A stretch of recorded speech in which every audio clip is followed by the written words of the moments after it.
जय हिंद विद्यार्थी। राणा रॉयल शिक्षण संस्थान की ओर से कोरोना काल में जो आपको ऑनलाइन स्टडी उपलब्ध करवाई जा रही है ताकि आपकी पढ़ाई में कोई व्यवधान उपस्थित ना हो, उसमें आज हम दूसरे पाठ कक्षा 12 के इतिहास का दूसरे पाठ का दूसरा पॉइंट लेकर के उपस्थित हुए। तो आज हम पढ़ेंगे गुप्त काल। गुप्त काल को भारत का प्राचीन भारत का स्वर्ण काल या स्वर्ण युग कहा जाता है।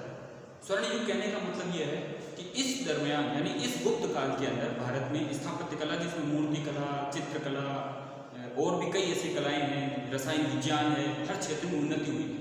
आज के जो हम वर्तमान मंदिर हम देखते हैं, उन मंदिरों के जो शिखर हैं, गर्भगृह हैं, परिक्रमा स्थल है या पंचायतन शैली के मंदिर हैं, ईंटों से बने हुए मंदिरों का निर्माण हुआ, कलश की स्थापना हुई, आमलक लगाया गया मंदिरों पे और पूरा का पूरा एक शास्त्र रचा गया, वास्तुशास्त्र, जो भवन निर्माण में भी उपयोगी था। तो इसकी उन्नति के कारण हम गुप्त काल को भारतीय प्राचीन समय का स्वर्ण काल कहा जाता है। इसमें सबसे पहले हम लेंगे श्रीगुप्त।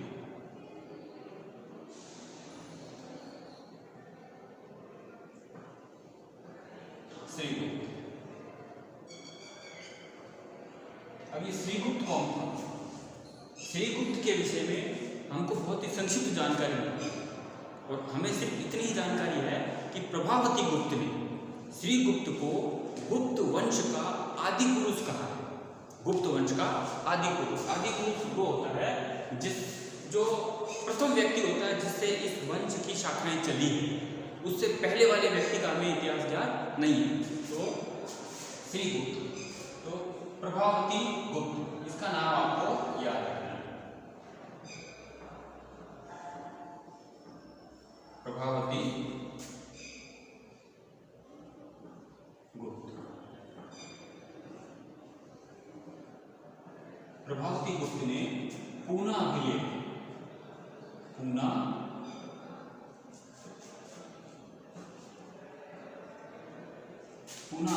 में इस श्रीगुप्त को आदि पुरुष कहा।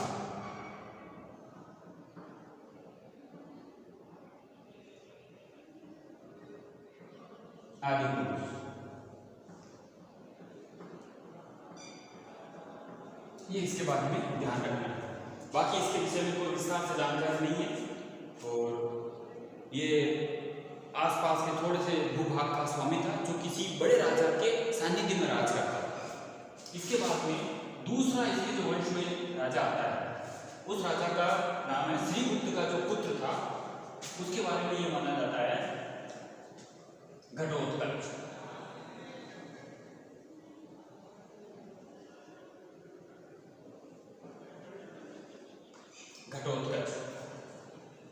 घटोत्कच के बारे में इतना ध्यान रखना है कि घटोत्कच गुप्त जो था, इसने महाराज की उपाधि धारण की थी। महाराज, इसका मतलब होता है जो महाराज की उपाधि धारण करे वो भी किसी बड़े राजा के सानिध्य में शासन कर रहा था। तो इसलिए घटोत्कच इसकी उपाधि धारण की गई थी महाराज।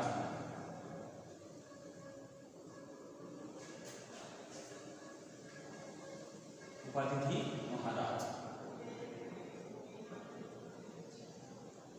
ये इसकी उपाधि थी। अब हम अगले राजा की ओर आते हैं। इसका तीसरा शासक, उसके विषय में आपको थोड़ा विशेष ध्यान रखना होगा और संक्षिप्त के अंदर लेकिन विशेष ध्यान रखना होगा। जो इस गुप्त वंश का तीसरा शासक था उसका नाम चंद्रगुप्त प्रथम माना जाता है।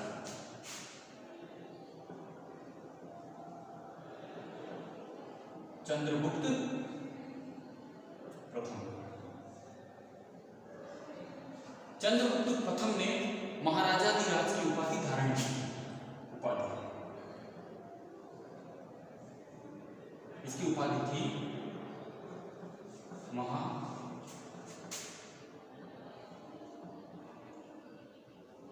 महाराजाधिराज।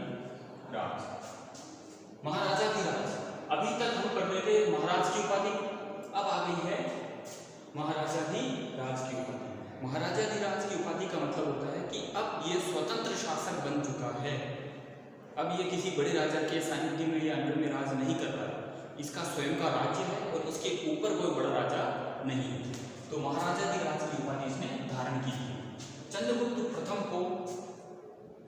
प्रथम स्वतंत्र शासक भी माना जाता है गुप्त वंश का।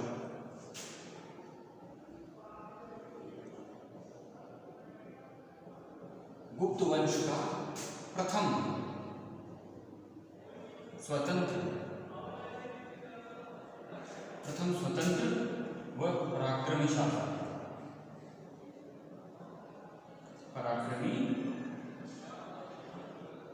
शासक, ये चंद्रगुप्त प्रथम को माना जाता है। चंद्रगुप्त प्रथम, इसकी पुत्री का नाम था प्रभावती गुप्त। ये वही प्रभावती गुप्त है, ये देखिए यहाँ पे प्रभावती गुप्त। इस प्रभावती गुप्त ने पूना अभिलेख लिखा था, पूना अभिलेख। इसका ताम्रपत्र भी मिला है, पूना अभिलेख और प्रभावती गुप्त का ताम्रपत्र भी मिला है, ताम्रपत्र। अब पूना अभिलेख में जानकारी क्या दी गई है? प्रभावती गुप्त ने एक तो श्रीगुप्त को गुप्त वंश का आदि पुरुष कहा है, दूसरा ताम्रपत्र में इसने कुछ भूमि दान दी, उस दान की गई भूमि के विषय में उल्लेख मिलता है। तो प्रभावती गुप्त का विवाह इस चंद्रगुप्त प्रथम ने अपनी स्थिति को मजबूत करने के लिए वाकाटक नरेश रुद्रसेन के साथ कर दिया। ठीक है, तो प्रभावती गुप्त का जो विवाह हुआ था, वो किसके साथ किया गया? चंद्रगुप्त प्रथम ने इस प्रभावती गुप्त का विवाह कर दिया वाकाटक नरेश यानी वाकाटक क्षेत्र है वहां के राजा वाकाटक नरेश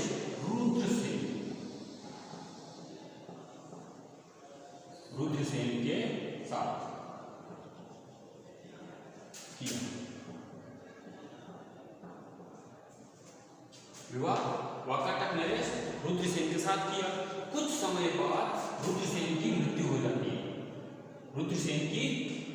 जाती है और मृत्यु होने के कारण अब प्रभावती गुप्त के द्वारा अपने पिता चंद्रगुप्त प्रथम है, इनसे अनुनय विनय की गई कि आप जो मेरे पति की मृत्यु हो चुकी है, यानी आपके जवाई की मृत्यु हो चुकी है, तो आप मेरे साम्राज्य को सुरक्षित रखने के लिए, मेरे राज्य को सुरक्षित रखने के लिए मेरे राज्य को अपने अधीन कर लीजिए।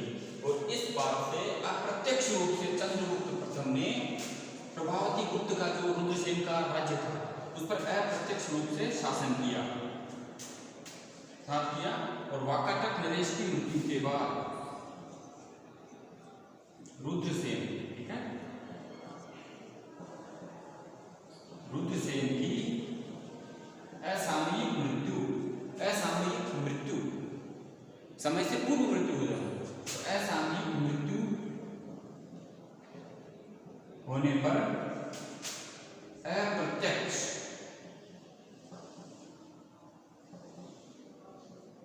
रूप से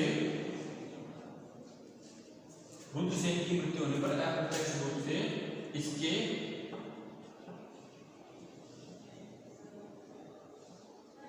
राज्य पर शासन किया। अब शासन किया और अपनी राजधानी को उज्जैन बनाया, उज्जैन को राजधानी बनाया,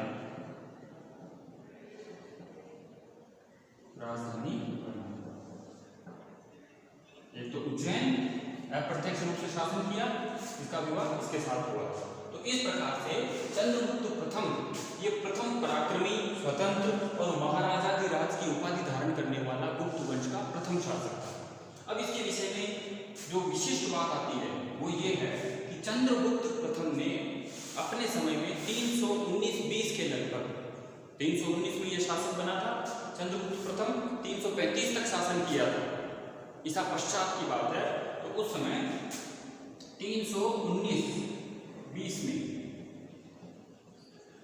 ईस्वी है ये, ईसा की 319-20वीं सन में एक संवत चलाया था जिसे गुप्त वंश गुप्त संवत कहा जाता है।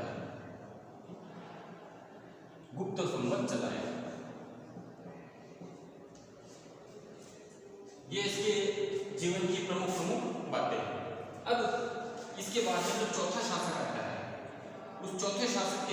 आपको विशेष रूप से याद रखना है।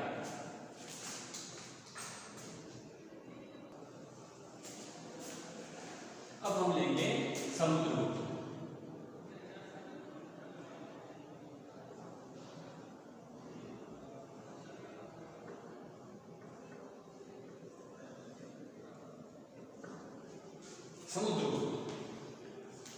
समुद्रगुप्त के बारे में आपको विशेष रूप से याद रखना पड़ेगा, इसकी विजय, इसके अभिलेख।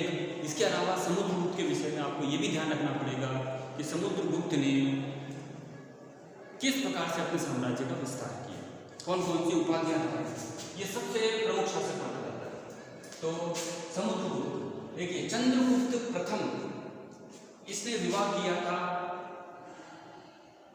कुमार देवी के साथ, और कुमार देवी की जो पुत्र हुआ था उस पुत्र का नाम था समुद्रगुप्त। तो कुमार देवी का पुत्र था,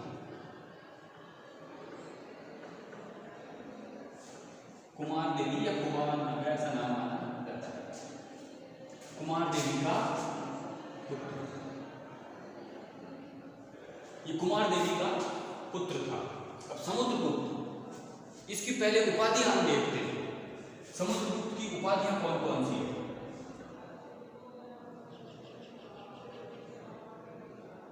देखिए समुद्रगुप्त ने सबसे पहले धारण की थी महाराजाधिराज। इसका मतलब ये भी स्वतंत्र शासक था, महाराजाधिराज। दूसरी इसने धारण की थी, इसको कहा जाता है कविराज।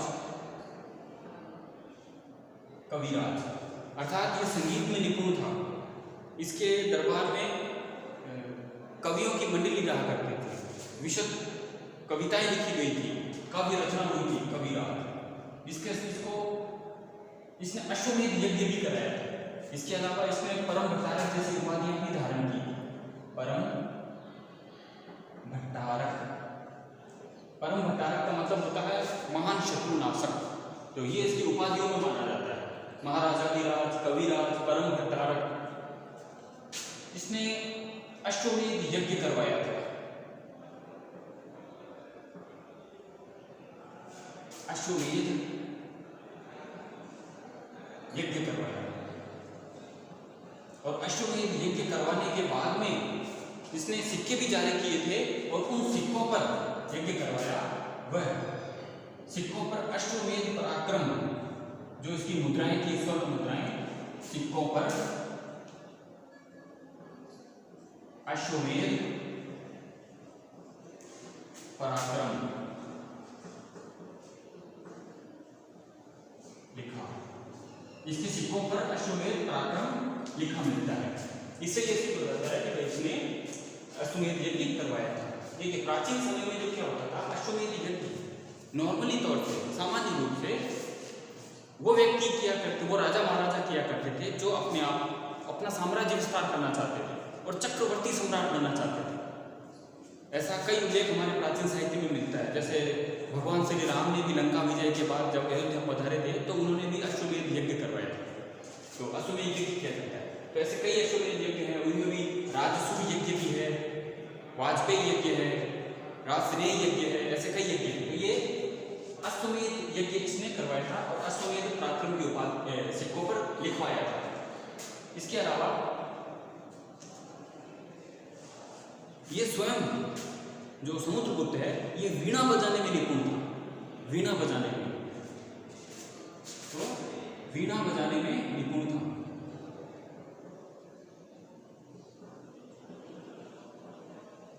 वीणा बजाने में निपुण। इसके सिक्कों पर चित्र मिलता है, सिक्कों पर वीणा बजाते हुए चित्र मिलता है। सिक्कों पर वीणा बजाते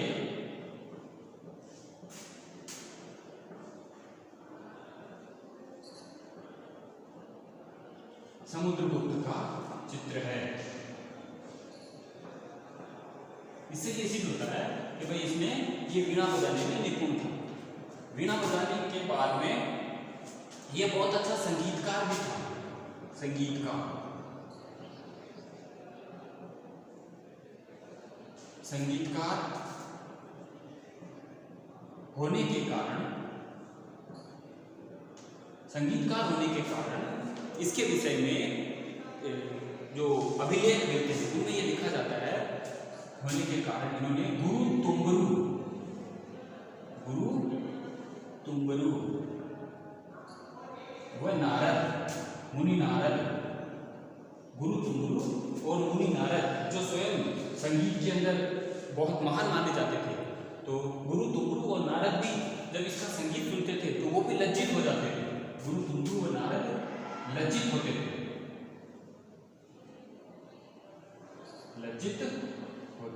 इतना महान संगीतकार इसको दर्शाया गया है।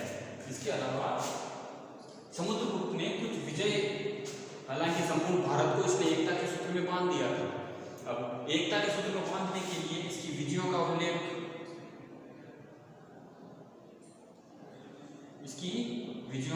उल्लेख, भाई अगर कोई राजा इतना महान है और इसने इतनी बड़ी भूमि को जीता है, अपना साम्राज्य का विस्तार किया है, तो जाहिर सी बात है, निश्चित है कि उसका वर्णन उसका आश्रित कवि, लेखक, काव्यकार जो भी हो वो जरूर करेगा। यह राजा स्वयं किसी प्रशस्ति, ताम्रपत्र या अभिलेख, स्तंभ लेख कहीं ना कहीं तो करवाएगा। तो इसका जो प्रशस्तिकार है, इसका जो लेखक है, इसका कवि, दरबारी लेखक जिसको दरबारी लेखक, इसका मित्र भी था और संधि विग्रही जिसको बोला जाता है, संधि विग्राहक या संधि विग्राहक, कवि हरिसेन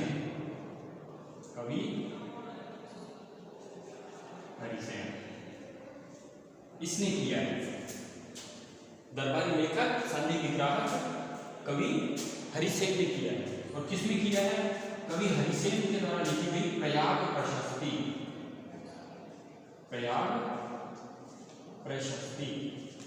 प्रशस्ति के अंदर कवि हरिसेन ने समुद्रगुप्त की विजयों का उल्लेख किया है।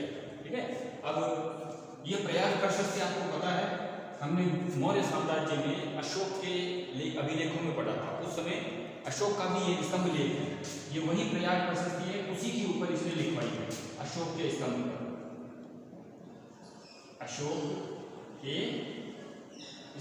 पर, अशोक के स्तंभ पर ही इस प्रयाग प्रशस्ति को उकेरा गया है। एक तरफ अशोक ने शांति का संदेश दिया उसी स्तंभ लेख में, और उसी स्तंभ लेख में समुद्रगुप्त के संधि विग्राहक कवि हरिसेन ने प्रयाग प्रशस्ति यानी युद्ध के द्वारा विजय का वर्णन किया। तो इसको इतिहासकार ने एक विडंबना कहा है कि एक तरफ शांति का संदेश और दूसरी तरफ विजय का उल्लेख, ये ऐसा प्रयाग प्रशस्ति का स्तंभ है। ठीक है, अब आगे चलते हैं। तो इसने कहाँ विजय प्राप्त की? देखिए, निश्चित रूप से अगर इतना बड़ा शासक हुआ है, महान सम्राट हुआ है, महाराजा अधिराज, परम भट्टारक, कविराज जैसी उपाधियां धारण करने वाला, अश्वमेध यज्ञ इसने करवाया है, तो ये महान सम्राट है। तो इसने भारत देश में कहाँ राज किया? तो सबसे पहले इसने प्रथम विजय करने के लिए आर्यावर्त पर आक्रमण किया। आर्यावर्त के 9 राजाओं को हराया। आर्यावर्त पर 2 बार आक्रमण हुआ, प्रथम बार, फिर दक्षिण में गया, फिर वापस लौटते समय और आक्रमण किया। तो आर्यावर्त, अब आप कहोगे आर्यावर्त क्या है? आर्यावर्त इसको आप बोल सकते हो आज की भाषा में गंगा यमुना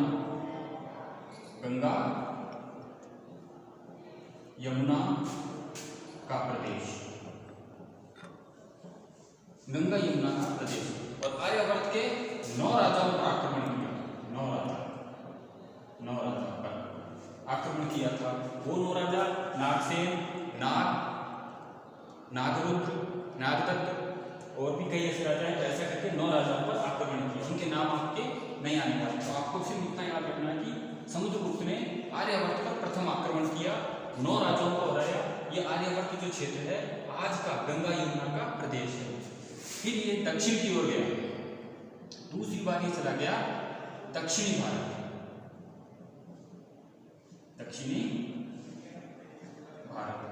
दक्षिणी भारत यहां इसने 12 राज्यों को हराया।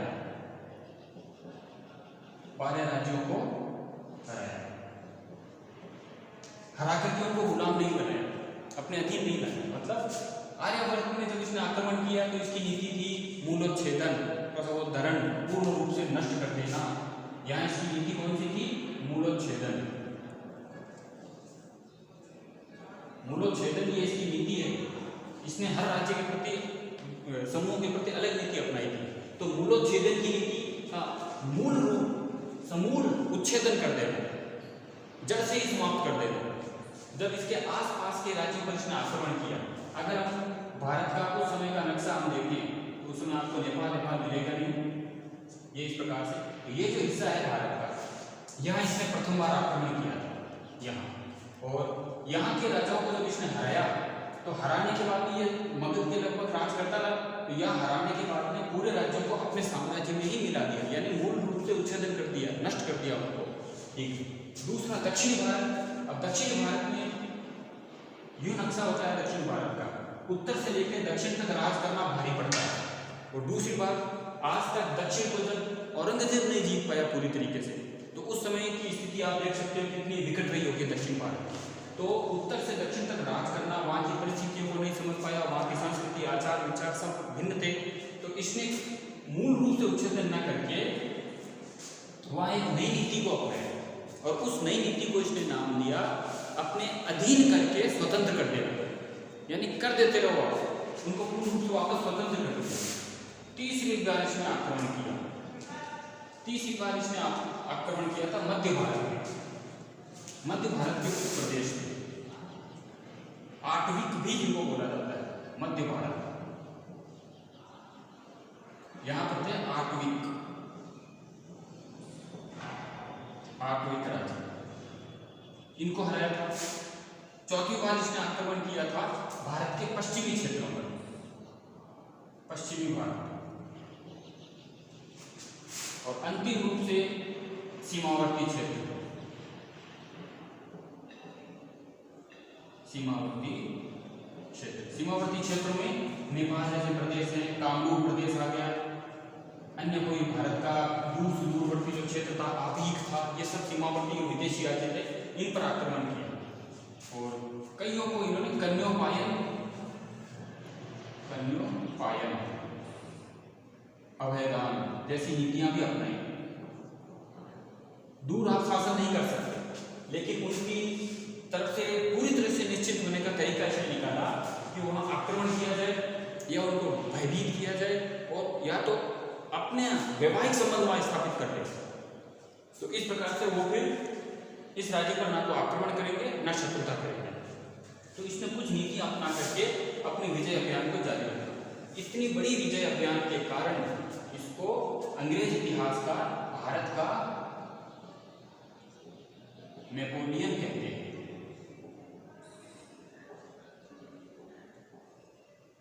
भारत का नेपोलियन, समुद्रगुप्त के विषय में विशेष रूप से आपको याद रखना है, भारत का नेपोलियन समुद्रगुप्त को कहा जाता है।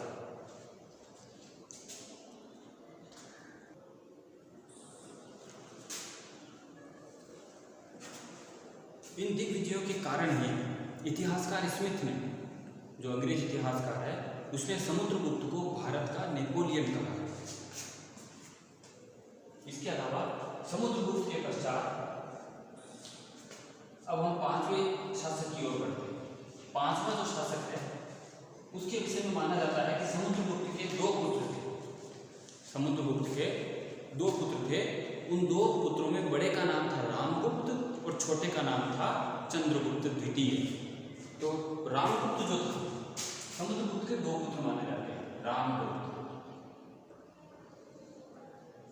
और दूसरे का नाम था चंद्रगुप्त। चंद्रगुप्त द्वितीय। यहाँ थोड़ी सी इतिहास में एक कथा आती है कि ये रामगुप्त जो था, इसके समय में भारत पर शक आक्रमण हुआ था। जो विदेशी शासक थे, शकों का हमला हुआ था, और उस शक ने रामगुप्त की पत्नी का अपहरण कर लिया था। रामगुप्त की पत्नी का जो नई शादी हुई थी, अपहरण किया था, और इसके सामने शर्त रख दी थी कि अगर तुम बचाना चाहते हो अपनी पत्नी को तो आके ले जाओ। लेकिन रामगुप्त ने अपनी जान बचाने के लिए अपनी पत्नी को शकराज को देना ही स्वीकार कर लिया। इसने कह दिया कि मुझे मेरी पत्नी नहीं चाहिए, ऐसा इतिहास में उल्लेख आता है, तुम मेरी पत्नी को रख लो। इस बात से इसके कायर होने का प्रमाण मिलता है कि ये कायर व्यक्ति था। साथ में जब इस बात का पता चंद्रगुप्त को चलता है कि अभी अभी विवाह हुआ था भाई का और अपनी पत्नी को इन्होंने शकों को देने का मन बना लिया है, तो चंद्रगुप्त द्वितीय जो था ये अपने बड़े भाई से नाराज हो गया। चंद्रगुप्त जो था ये वेश बदल करके जो रामगुप्त की पत्नी थी ध्रुव देवी, इसे इतिहास में ध्रुव स्वामिनी भी कहा जाता है। ध्रुव स्वामिनी इतिहास में ध्रुव स्वामिनी भी कहा जाता है। तो इतिहास के अंदर ध्रुव स्वामिनी कहा जाता है। ध्रुव देवी का विवाह इसके साथ हुआ था, लेकिन शकों ने शकराज याद रखेंगे, शकराज शकों का राजा शकराज ने ध्रुव देवी को बंदी बना लिया था। रामगुप्त ने उसे छुड़ाने का भी प्रयत्न नहीं किया। इससे नाराज हो जाता है चंद्रगुप्त द्वितीय, वो जाता है वेश बदल करके शकराज का अंत कर देता है। ये शकराज का अंत कर देता है और ध्रुव देवी को बचा करके ले आता है और बाद में आकर के रामगुप्त की हत्या कर दी जाती है और खुद शासक बन जाता है। इसकी वीरता से प्रसन्न होकर के ध्रुव देवी ने इससे विवाह कर लिया था, चंद्रगुप्त से द्वितीय से विवाह कर लिया था। तो हम यहाँ पर पढ़ेंगे चंद्रगुप्त द्वितीय। चंद्रगुप्त द्वितीय इतिहास का बहुत ही पराक्रमी शासक, भारतीय इतिहास में बहुत ही महत्व रखने वाला शासक। तो चंद्रगुप्त द्वितीय के विषय में हम पढ़ेंगे कि इसने विक्रमादित्य की उपाधि धारण की। विक्रमादित्य, इसके अलावा इसने राजाधिराज, इसके अलावा महाराज, अन्य उपाधियों में परम भागवत, परम भंडार,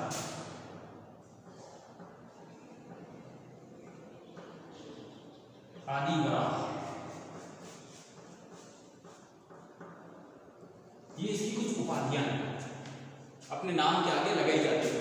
तो विक्रमादित्य, विक्रम और आदित्य, सूर्य के समान प्रतापी, राजा का राजा, राजाधिराज, महाराज, महान राजा, परम भागवत, विष्णु का उपासक होने के कारण, परम भट्टारक, शत्रुनाशक होने के कारण, आदि वराह। ये आदि वराह जो उपाधि है ना, इसमें आपको देखो एक विशेष चीज मिलेगी कि गुप्त काल के अंदर, गुप्त काल में वराह पूजा बहुत होती है, वराह पूजा बहुत होती है, यानी विष्णु के वराह एक होती है।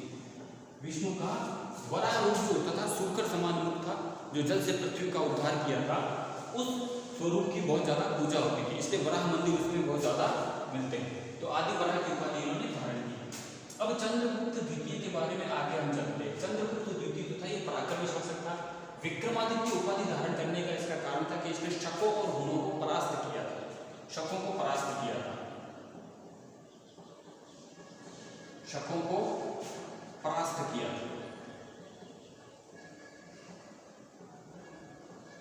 राज्य विस्तार किया, राज्य विस्तार किया। उस समय भारत पर शक और हूण दो विदेशी जाति आक्रमण कर रहे थे, तो इसने शकों को और हूणों को भी पराजित कर दिया था। इसके बाद में इसने विक्रमादित्य की उपाधि धारण की। हाँ, यहाँ एक जीके का प्रश्न ये बनता है कि आज तक के इतिहास में भारत में 14 विक्रमादित्य उपाधियों का जिक्र मिलता है, 14 विक्रमादित्यों का जिक्र मिलता है। कुल कितने विक्रमादित्य हैं? 14 विक्रमादित्य।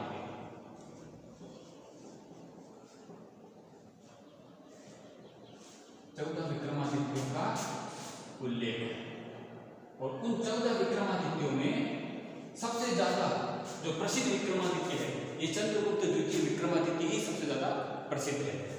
अब इसके बारे में, इसके दरबार में उस समय में नवरत्न रहा करते थे। नवरत्न, नवरत्न दरबार में थे, दरबार में थे। अब ये नवरत्न कौन कौन थे? नवरत्न अकबर के दरबार में भी थे, नवरत्न चंद्रगुप्त द्वितीय विक्रमादित्य के दरबार में भी थे। और ये नवरत्न जो होते हैं ना, ये संपूर्ण राज्य में से या विदेशों से भी अगर कोई व्यक्ति हो जो अपनी कला किसी क्षेत्र में महान हो, उल्लेखनीय प्रगति जिसने की हो, किसी विद्या का जानकार हो, किसी ज्ञान का जानकार हो, उससे अपने नवरत्नों में स्थान दिया जाता था। तो इसके नवरत्नों के अंदर पहला नवरत्न आता है कालिदास। कालिदास, आप जानते हो कालिदास कौन है? भारत का शेक्सपियर कहा जाता है। अंग्रेजी इतिहास में जो योग्यता शेक्सपियर की मानी जाती है, वही स्थान प्राचीन समय में भारत के कालिदास की मानी जाती है। अभिज्ञान शकुंतलम, मेघदूत, ऐसे रघुवंश, ऐसे कई काव्यों की और ग्रंथों की, महाकाव्यों की रचना इन्होंने की है। दूसरा वराहमिहिर, ये बहुत बड़े गणितज्ञ भी थे, ज्योतिष शास्त्र भी थे, खगोल विधि भी थे। तो वराहमिहिर। तीसरा बैताल भट्ट,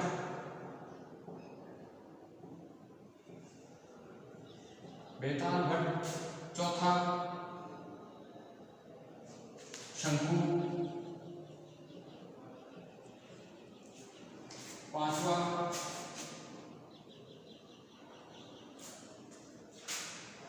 कालिदास, वराहमिहिर, बैताल भट्ट, शंकु। पांचवा जो आपको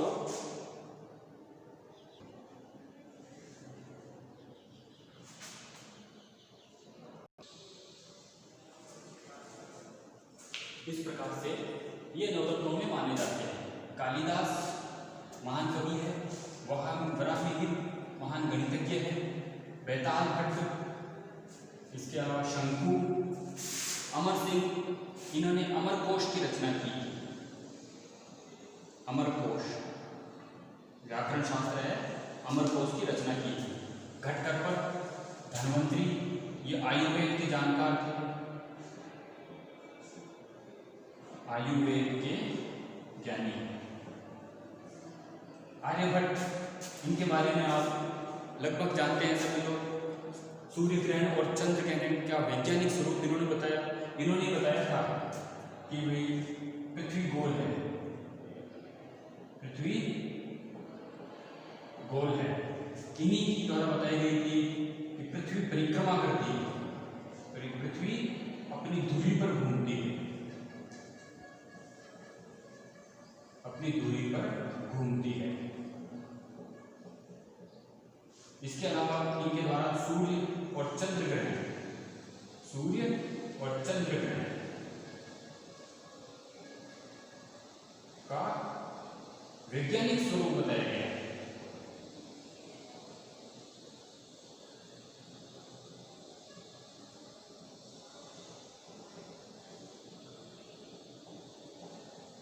वैज्ञानिक स्वरूप बताया गया है। आर्यभट्ट के बारे में शून्य की खोज कहते हैं। आर्यभट्ट के द्वारा की गई थी दशमलव प्रणाली, शून्य की खोज, दशमलव प्रणाली, ये सारी आर्यभट्ट के विषय में इतनी बड़ी बड़ी उपलब्धियां यहाँ पर दी गई है। इन्होंने आर्यभट्टीय दर्शन ग्रंथ लिखा था।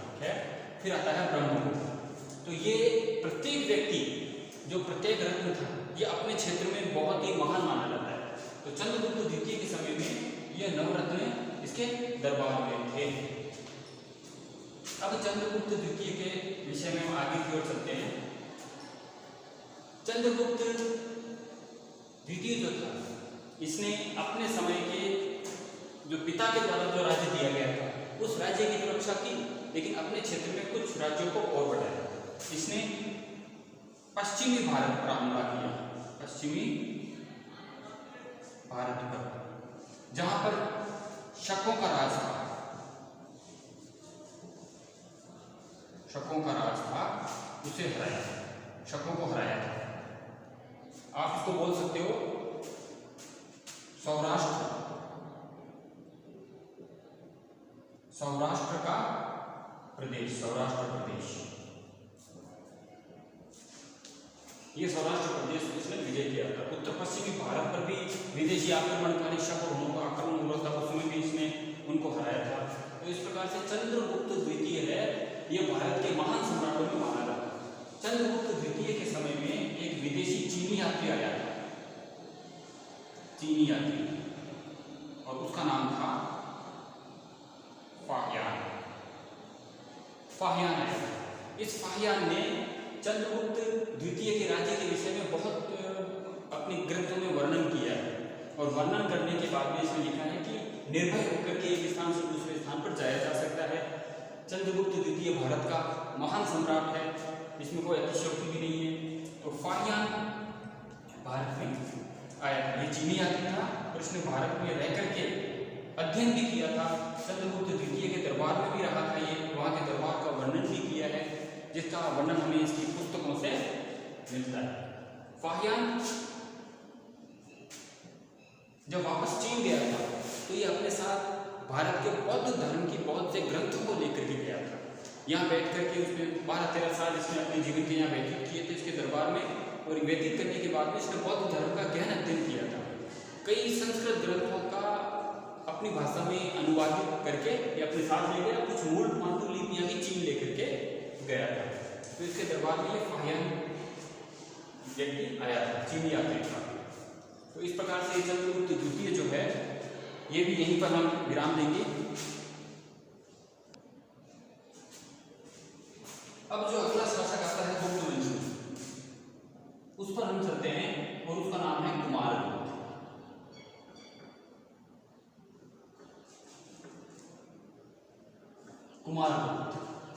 कुमारगुप्त के बारे में आपको संक्षिप्त जानकारी याद रखनी है। कुमारगुप्त का एक तो याद रखना है आपको कि कुमारगुप्त के बारे में यह भी कहा जाता है कि इसने नालंदा विश्वविद्यालय की स्थापना कराई।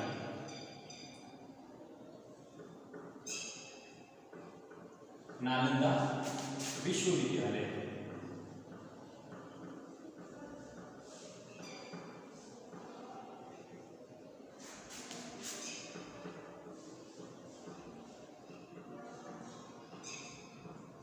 इसने नालंदा विश्वविद्यालय की स्थापना करवाई थी कुमारगुप्त ने। नालंदा विश्वविद्यालय वर्तमान में और तत्कालीन मगध साम्राज्य और वर्तमान में बिहार राज्य में आता है।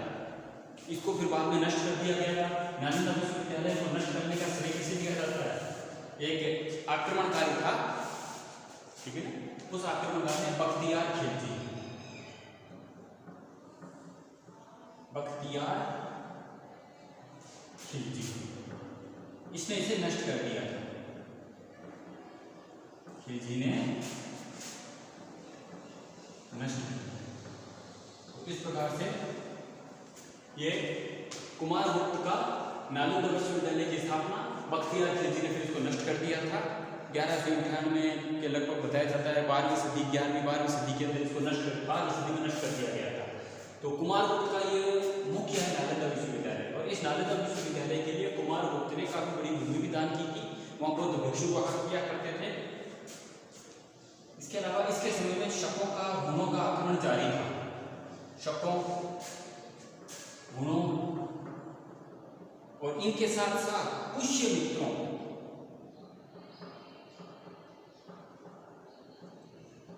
जो एक जाति थी, पुष्यमित्रों का हमला हुआ था।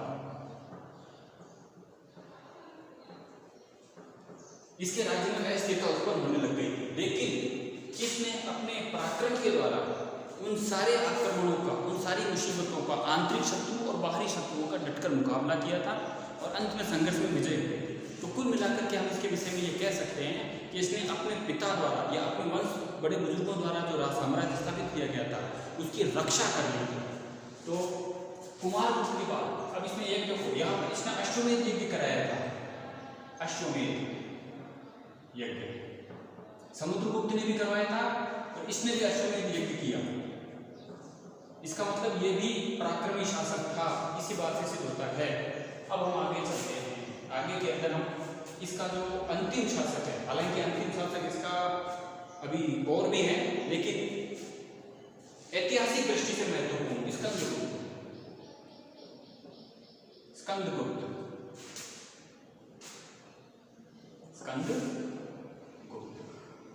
स्कंदगुप्त का शासक ऐतिहासिक दृष्टि से महत्वपूर्ण इसलिए है कि इसके समय में राज्य का विघटन होना शुरू हो गया था।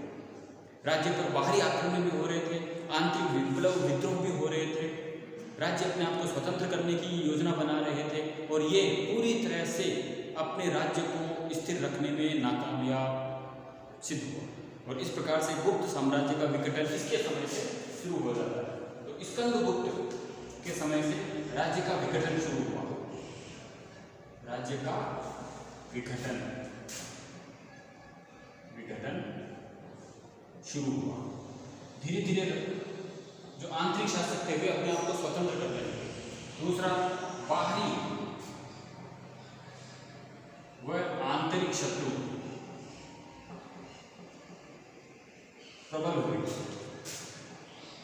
बाहरी व आंतरिक शत्रु प्रबल हुए। इसके अलावा कई जनजातियों ने विद्रोह कर दिया। जनजातियों ने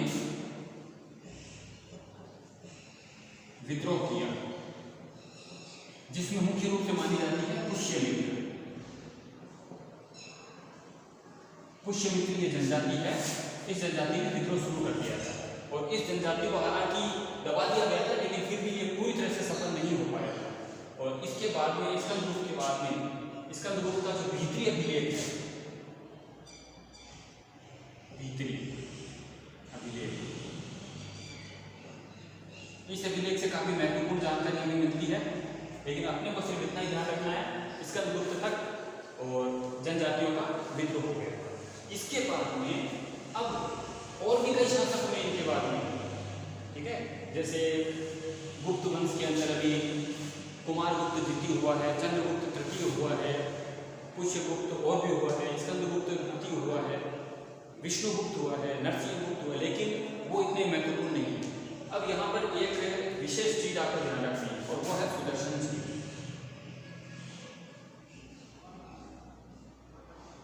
सुदर्शन झील, आखिर ये सुदर्शन झील है क्या? इतिहास में बहुत उल्लेख मिलता है इसका। देखो, सुदर्शन झील का निर्माण, जो मेन चीज है ना, निर्माण किसने कराया था? चंद्रगुप्त मौर्य। चंद्रगुप्त मौर्य। अब आप मौर्य वंश में ये लगभग थोड़ी बहुत जानकारी मिली होगी आपको। तो निर्माण इसका चंद्रगुप्त मौर्य के समय हुआ था। चंद्रगुप्त मौर्य के जो गिरनार मतलब आज का जो गुजरात है, उस गुजरात के अंदर इसका एक राज्यपाल रहा करता था, ठीक है, उस राज्यपाल के द्वारा इसने निर्माण करवाया। फिर बाद में इसका दो नहरें, सम्राट अशोक ने दो नहरें निकलवाई, दो नहरें निकाली, यहां तक ठीक है। तीसरा, फिर इसके बाद में आता था रुद्रदमन, जिसको रुद्रदमन, ये प्रथम शताब्दी है, तो रुद्रदमन प्रथम शती। रुद्रदमन के समय में इस जो ये झील थी, ये झील जो निर्माण करवाई गई थी, सुदर्शन झील, इसके जो चारों ओर जो ये बाढ़ थी, इस बाढ़ में दरार आ गई, बांध में दरार आ गई, कुल मिलाकर पानी जो रोकने वाला था उसमें दरार आ गई, जिससे पानी व्यर्थ बह रहा था और आसपास के गांव डूबने वाले थे। तो रुद्रदमन ने अपने मंत्रियों की सलाह की अवहेलना करते हुए पूरा का पूरा खर्चा अपने राजकोष से दिया था और यहाँ से जो नदियाँ बहती थी, उन नदियों के अंदर वापस बाढ़ लगा करके, बांध बना करके झील का पुनरुद्धार करवाया था। तो इसके बारे में बहुत ही ज़्यादा इसका मतलब इसकी दानवीरता का उल्लेख किया गया है। तो प्रथम शती में जीर्णोद्धार, इसने वापस जीर्णोद्धार कराया।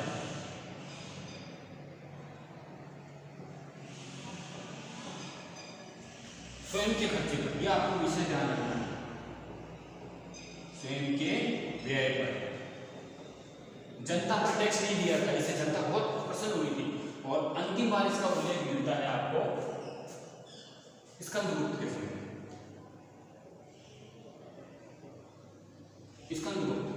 स्कंदगुप्त का भी एक यहाँ पर रहा करता था राज्यपाल, तो उस चक्रपालित के द्वारा इसका जीर्णोद्धार कराया था।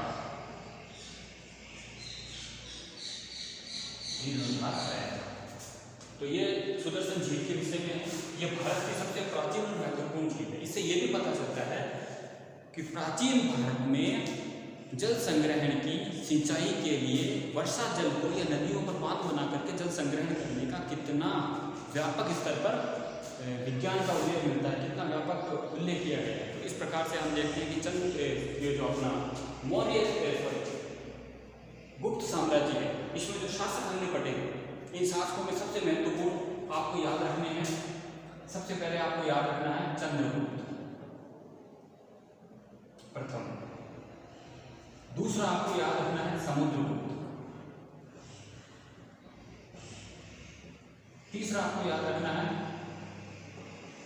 चंद्रगुप्त द्वितीय, ये विक्रमादित्य।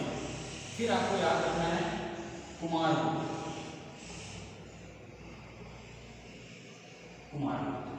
ये यहां तक आपको याद रखना है। ये 4 शासक आपको कम से कम पक्का याद रखना है। अच्छा, इसके बाद में एक चीज यहाँ पर और आपको मैं एक्स्ट्रा बताऊंगा कि इनमें एक शासक हुआ था भानुगुप्त।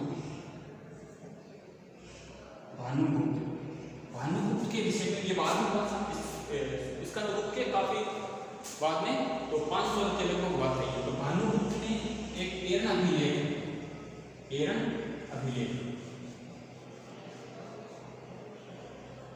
भानुगुप्त के एरन अभिलेख में प्रथम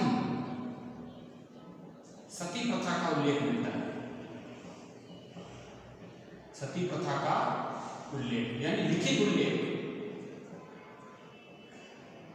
सती प्रथा तो पहले भी रही होगी, लेकिन प्रथम लिखित उल्लेख भानुगुप्त के एरन अभिलेख में मिलता है। जो एक युद्ध के अंदर इसके एक सेनानायक की मृत्यु हो जाती है, तो उसकी पत्नी के द्वारा जो अपनी पति के शेष शरीर या निशानी के साथ चिता पर बैठी थी, तो उसे सती प्रथा कहा जाता है। तो इस सती प्रथा का प्रथम लिखित उल्लेख मिलता है। अब इसके विषय में हम अगला जो अपन वीडियो बनाएंगे, उस वीडियो के अंदर हम गुप्त साम्राज्य के शासन, स्थापत्य, मंदिर, मूर्ति, चित्र, गुफाएं, इनके विषय में आपको अध्ययन कराएंगे। जय हिंद।